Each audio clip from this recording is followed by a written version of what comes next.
Hello viewers, চলে আসলাম আজকে একটা রেসিপি নিয়ে। সেই রেসিপিটার নাম হলো পটল ভর্তা। এখানে দেখতে পাচ্ছ তোমরা, আমি কতগুলো পটল ভালো করে জল দিয়ে ধুয়ে নিয়েছি। তারপরে এরকম করে খোসাগুলো একটু ছাড়িয়ে নিয়ে পটলগুলো আমি গ্রেট করে নিয়েছি।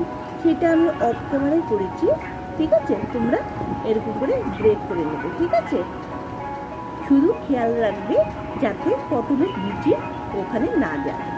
আর এদিকে আমি নিয়ে নিয়েছি পেঁয়াজ কুচিয়ে নিয়েছি, রসুন কুচিয়ে নিয়েছি, টমেটো কুচিয়ে নিয়েছি, আর কাঁচা লঙ্কা চিড়ে নিয়েছি।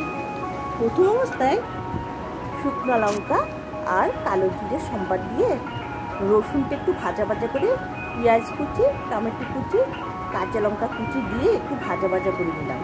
তারপর একটু নুন দিয়ে ঢেকে দিলাম। তারপর আবার ঢাকনা খুলে আবার একটু ভাজা ভাজা করে নিচ্ছি। আমি এখানে একটা কথা বলে রাখি, মানে তোমরা পেঁয়াজের পরিমাণ, রসুনের পরিমাণ, টমেটোর পরিমাণ একটু বেশি করে নেবে, তবে খুব ভালো লাগবে খেতে। কিন্তু গরম বলে আমি একটু কম কম করে নিয়েছি। আর তোমরা তো জানোই আমাদের বাড়ির কথা, ওই জন্যে আমি একটু সিম্পল করে রান্না করছি, ঠিক আছে? তারপর গ্রেট করা পটলগুলো দিয়ে দিলাম হলুদ পাউডার। তারপর আবার একটু ভাজা ভাজা করে আবার ঢেকে দিলাম। এই রেসিপিটা ঢেকে ঢেকেই করতে হবে, কারণ জল দেওয়া তো চলবে না। তারপর যখন নাকি জলটা শুকিয়ে গেলো, বয়েল হয়ে গেলো, নামিয়ে নিলাম। আমার কমপ্লিট হয়ে গেল লোভনীয় স্বাদে পটল ভর্তা।